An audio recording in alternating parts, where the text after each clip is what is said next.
Jadi kalau saya bilang hanya, ya memang masuk di akal, karena rumah itu luasan tanahnya begitu besar, harga tanah di situ juga segitu tingginya, kemudian luas bangunan dengan speknya yang segitu juga menurut yang begitu bagus, memang harganya juga mahal.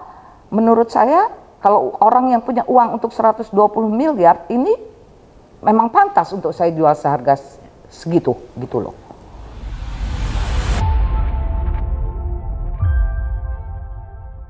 Ya, halo Bunda Rita. Halo. Apa kabarnya Bunda Rita? Alhamdulillah sehat, tapi pertama-tama saya mau menyapa dulu Sobat WK dimanapun Anda berada. Bersama saya Rita Nasution, sore hari ini kita berada di Veranda Resort Residence yang berada di Lebak Bulus. Saya boleh numpang untuk wawancara di tempat yang bagus ini.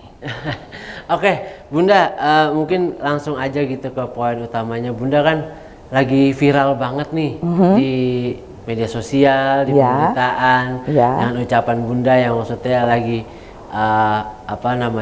mempromosikan properti gitu dengan ucapan hanya 120 miliar itu jadi kayak viral banget. Mungkin Bunda kayak ngerasanya kayak risih nggak sih, atau mungkin beban, atau seperti apa sih Bunda?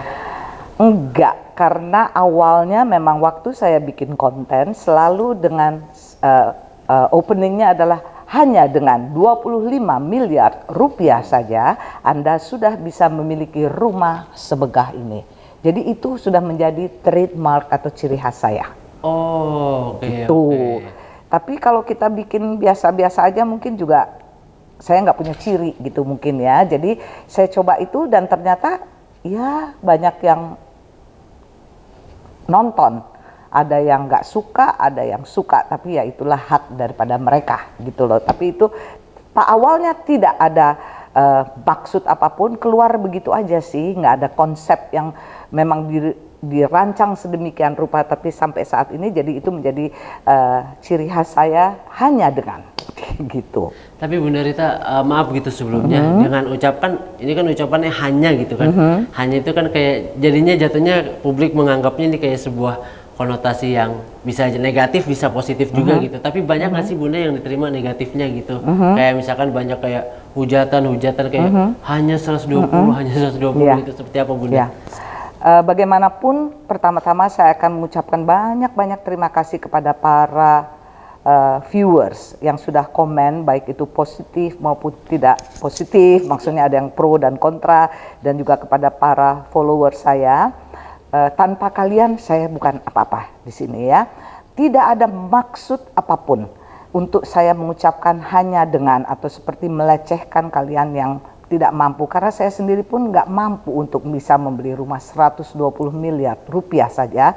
Tetapi ini hanya untuk mencari sesuatu yang lain daripada yang lain, sehingga saya bisa membawa viewers, membawa followers sedemikian rupa dengan ucapan itu tadi mungkin ya, mungkin. Tapi awalnya tidak ada unsur kesengajaan, itu keluar begitu saja hanya dengan, karena apapun yang saya jual, menurut saya untuk rumah yang 25 miliar saya jual dengan area yang begitu bagus, dengan luas tanah yang begitu besar, dengan bangunan yang begitu besar, menurut saya harganya masuk di akal. Gitu loh. Kecuali saya jual rumah di gang terus saya bilang hanya dengan 25 miliar rupiah, salah saya. Tetapi hanya dengan 25 miliar rupiah atau hanya dengan 120 miliar rupiah saja, itu memang saya rasa itu masuk di akal. Seperti rumah yang 120 miliar rupiah itu, kalau kita pikir luas tanahnya sudah 1280 meter persegi. Kalau di daerah Pondok Indah yang prime seperti itu, areanya yang seperti tadi kalian lihat, itu per meter tanah aja di situ mungkin sudah 100 juta. Kalau kita lihat dari bangunannya, luasnya hampir 2.800 meter persegi.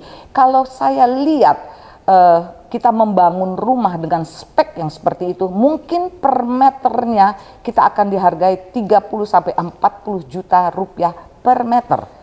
Jadi kalau saya bilang hanya, ya memang masuk di akal, karena rumah itu luasan tanahnya begitu besar, harga tanah di situ juga segitu tingginya, kemudian luas bangunan dengan speknya yang segitu juga menurut yang begitu bagus, memang harganya juga mahal. Menurut saya kalau orang yang punya uang untuk 120 miliar ini memang pantas untuk saya jual seharga segitu gitu loh. Nah Bunda, mungkin banyak nggak sih kayak komentar-komentar hujatan gitu jadinya Bunda karena viral ucapan itu tuh Bunda? Sering nggak sih kayak ngeliatin komentar? Saya kalau dihujat itu adalah hak mereka, tetapi tidak banyak. Mungkin dari sekian juta banyak komentar itu hanya 0, sekian persen. Tetapi yang lebih banyak adalah mereka minta didoain oleh saya, Bunda lagi nabung nih ya, mudah-mudahan saya bisa beli rumah melalui Bunda, amin. Saya doain, Bun kalau boleh nanti ini dong, kalau ada kerjaan ya buat saya, misalnya saya mau jadi security di rumah tersebut, amin. Nanti saya tanya ya, kalau udah laku ini rumah, nanti siapa yang mau beli, nanti saya tanyain ada nggak lowongan kerja buat kalian. Jadi banyak sekali sih positifnya. Bunda terima kasih, kita orang yang nggak punya ini bisa lihat rumah seharga 120 miliar di dalamnya seperti apa. Jadi ya saya sih ambilnya yang positifnya aja lah gitu ya. Kalau yang negatif ya nggak usah saya tanggapin lah, tapi bagaimanapun thank you untuk kalian semuanya. Berarti Bunda santai aja ya menanggapi. Santai aja dong, pro dan kontra itu di dunia ini kan hal yang lumrah, tidak semuanya akan sesuai dengan kita punya harapan. Berarti justru ucapannya Bunda langsung kena gitu ke hati masyarakat berarti ya, dengan target meskipun targetnya memang untuk yang kelas, tapi ternyata semuanya kena gitu dengan ucapan Bunda itu juga ya. Mungkin kena ya, menurut kamu itu kena, mungkin aja kena ya. Tapi saya terus terang tidak ada maksud apapun, karena saya hanya di sini menjalankan amanah dari yang punya rumah, bahwa saya akan menjual rumah saya ini dengan harga sekian. Bisa nggak Bu Rita bikin konten ya, dengan sukacita, dengan Bismillah saya berangkat untuk bikin konten. Jadi nggak ada beban apapun, nggak ada maksud apapun, karena memang saya hanya menjalankan tugas saya sebagai agent properti, mempromosikan rumah tersebut dengan harapan akan ada calon pembeli yang datang untuk beli rumah tersebut. Itu aja sih. Nah tapi Bunda kalau boleh tahu sudah berapa lama sih Bunda jadi agen properti ini nih? Baru bulan April kemarin, jadi baru 4 bulan yang lalu saya jadi agent properti, itu pun tanpa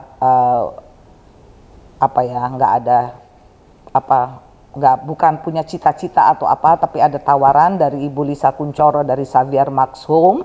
Mbak Rita udah jarang nyanyi. Enggak, kalau nyanyi masih ada, memang frekuensinya tidak itu lagi Mbak, aku bilang gitu. Mau nggak jadi agent properti? Ngapain itu bikin konten? Apa sih konten itu apa? Terus terang saya nggak ngerti konten itu apa. Ya bikin video untuk mempromosikan rumah tersebut. Oke, tapi aku ini kan gaptek, aku nggak ngerti IG, aku nggak ngerti apapun. Aku boleh dibantu sama Aldo, keponakan saya nggak gitu. Oh boleh dong Mbak, boleh. Selama itu dibantu dan tidak ada beban apapun, misalnya saya bikin konten tapi saya harus cari pembeli, saya mau lakukan itu. Jadi berjalan mengalir begitu saja. Saya hanya kerja dengan HP yang saya punya, kameranya, bekerja dengan Aldo, keponakan saya. Jadi saya editing juga cuma berdua. Saya yang memilih lagu untuk background musiknya. Kemudian saya yang memilih yang mana yang bagus untuk bisa diedit, dimasukkan untuk diupload. Ya itu aja sih. Sebenarnya nggak ada cita-cita atau rencana saya menjadi agent properti. Jadi semuanya hidup saya ini sampai saat ini semua mengalir karena Tuhan baik. Alasannya apa kenapa Bunda mau gitu untuk menerima jadi agen properti? Buat saya segala sesuatu itu yang namanya hal yang positif bisa menghasilkan. Kenapa saya tidak lakukan? Karena moto hidup saya harus terus melangkah. Jangan saya berhenti, apalagi saya mundur. Selama hayat di kandung badan saya maju aja terus, selama itu baik dan positif.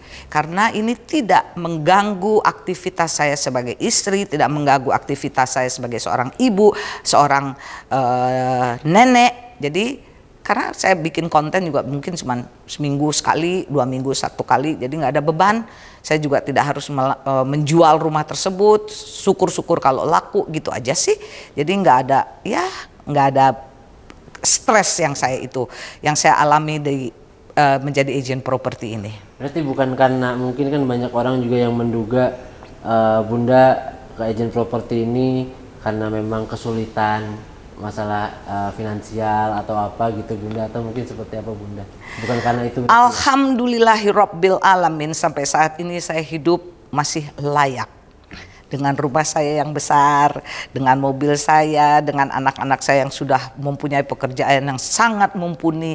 Saya juga nyanyi juga masih ada, dan kalian bisa lihatlah bahwa penampilan saya juga nggak lusuh-lusuh banget sebagai orang yang susah sekali, jadi enggak. Tapi saya di sini sebagai orang yang selalu mencoba keluar dari zona nyaman untuk melakukan satu pekerjaan yang baik, halal, dan menghasilkan. Jadi buat saya itu bukan pekerjaan yang memalukan, dan juga bukan menjadi satu harapan atau karena saya hidup udah susah, enggak juga. Tetapi saya cuma bekerja dengan harapan bahwa satu pekerjaan itu tidak mungkin tidak menghasilkan. Tapi Bunda kalau boleh tahu gitu, untuk penghasilannya di menjadi agen properti ini itu bulanankah atau mungkin dapat bonus juga? Oh enggak. Penghasilannya adalah saya mendapatkan success fee.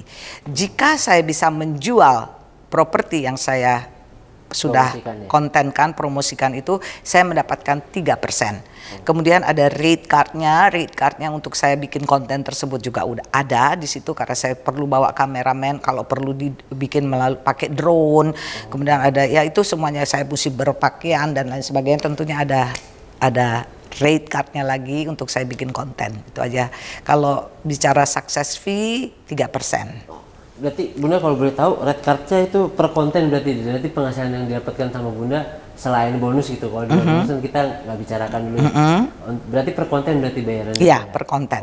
Rate cardnya berapa Bunda kalau boleh tahu? Rahasia. Nggak mahal-mahal banget, tetapi worth it lah, masuk di akal dengan segala kebutuhan saya untuk bikin konten. Saya perlu baju yang baru, baju yang memang layak untuk saya bikin untuk konten, jadi memang harus rapi dengan penampilan yang cantik. Itu kan semuanya pakai biaya gitu loh, dengan editing, dengan kameramen, semuanya itu kan pakai uang. Saya mesti bayar mereka gitu loh. Tapi Bunda susah nggak sih untuk menyesuaikan busananya, mengingatkan rumah yang dipromosikan itu besar gitu kan, harganya juga cukup mahal juga gitu, susah nggak sih Bunda? Enggak, kebetulan saya juga banyak baju, jadi nggak ada spesial saya mesti beli baju, tetapi saya pakai baju-baju yang ada di lemari saya aja, kemudian saya sesuaikan aja. Jadi seperti yang untuk rumah 120 M itu, saya tidak pernah tahu isinya rumah tersebut, interiornya atau warna rumah tersebut saya nggak tahu. Rumah siapapun itu saya nggak tahu. Saya juga bawa baju putih itu aja satu, karena saya orangnya suka kepedean ya, nggak jelas gitu loh. Ya udah pakai baju putih aja, sepatunya jangan putih. Coba saya punya ada sepatu warna hijau mint ini gitu ya, warna mint gitu. Saya bawa baju itu satu, pas saya masuk ke rumah itu, oke banget karena hitam putih gitu lantainya. Tapi kalau saya pada waktu itu pakai baju yang penuh dengan warna-warni atau bunga-bunga gitu, mungkin tidak cocok. Ya, jadi semuanya itu secara kebetulan, tetapi tentu saja saya persiapkan. Tidak mungkin tidak saya persiapkan. Selalu saya persiapkan agar supaya rumah yang saya kontenkan itu akan mendatangkan pembeli tentunya ke saya, dan orang yang mempercayakan rumahnya untuk saya jual itu juga akan senang. Tapi Bunda ini pekerjaan baru, walaupun baru sebentar gitu, Bunda menikmatikah? Sangat menikmati sekali. Terus terang, karena buat saya ini bukan hal yang baru juga gitu ya. Saya dulu pernah jadi developer rumah, saya beli tanah 2.500 meter, saya bikin 12-14 klaster kafling, saya bikin rumah. Saya yang ngejual sendiri, saya yang mengontrol sendiri dari mulai tukang, pembelanjaan ini itu bukan. Kalau soal untuk saya bicara di depan publik gitu ya, itu udah pekerjaan saya. Saya sebagai MC, saya sebagai penyanyi, udah biasa untuk menyapa audiens. Jadi ini enggak pekerjaan yang beda-beda banget sih dengan karir saya sebagai penyanyi awalnya. Oke. Bunda mungkin kalau kita boleh tahu gitu, selain apa namanya, selain menjadi agen properti, Bunda kesibukannya ngapain aja sih sekarang kalau kita boleh tahu? Gak ada, saya kesibukan saya apa ya? Ya nyanyi, kalau ada tawaran nyanyi saya nyanyi.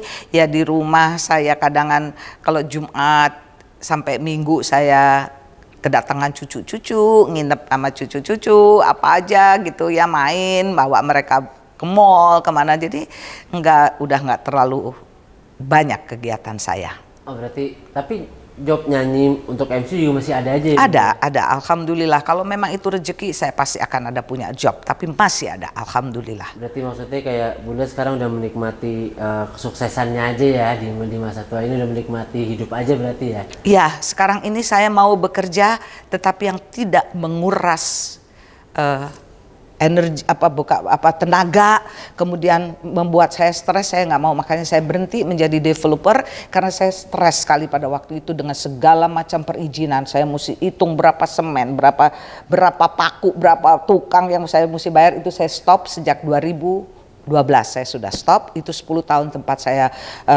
jalankan menjadi developer. Jadi sekarang ini kerja yang santai aja, yang positif, yang tidak menguras tenaga, tidak membuat saya stres. Itu yang saya lakukan saat ini. Oh iya, waktu itu sempat jadi developer juga ya Bun? Iya. Developer perumahan ya Bun? Iya. Itu mungkin dulu masih tetap juga berjalan di entertainnya jalan juga, atau mungkin udah stop, atau tetap fokus di situ Bun? Enggak, terus berdampingan. Nyanyi ya tetap nyanyi, MC tetap meng-MC, proyek jalan-jalan terus. Gitu. Tapi pusing apa sih Bun kerja di developer perumahan Bun? Coba kalian bayangkan, saya beli tanah 1 sertifikat, kemudian saya harus pergi ke BPN, membelah-belah, mempecah-pecah menjadi sekian kafling. Itu udah takes time.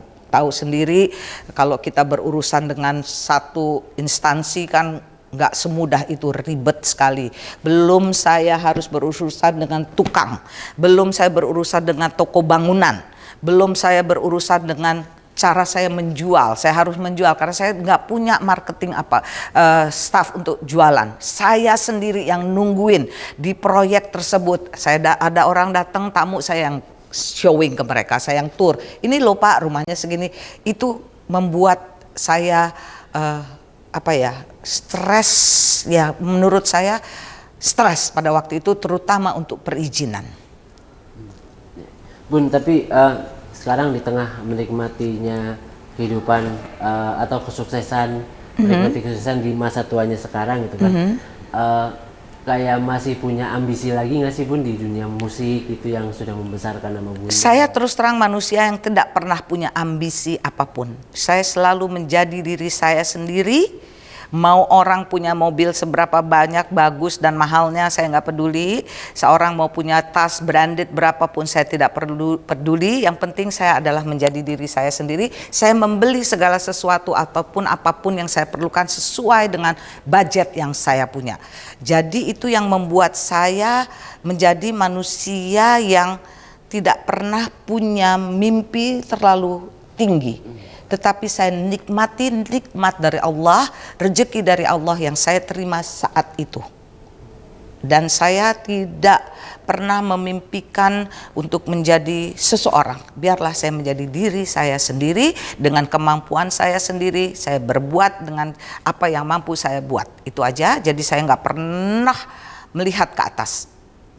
Saya selalu melihat ke bawah. Dengan saya melihat ke bawah artinya saya senantiasa bersyukur dengan nikmat Allah yang sudah diberikan kepada saya selama ini. Buktinya sudah hampir 70 tahun umur saya masih diberikan rezeki yang baik, kesehatan terutama yang baik dari Allah, dan anak yang baik, cucu yang baik, suami yang baik. Apalagi selain saya harus bersyukur aja.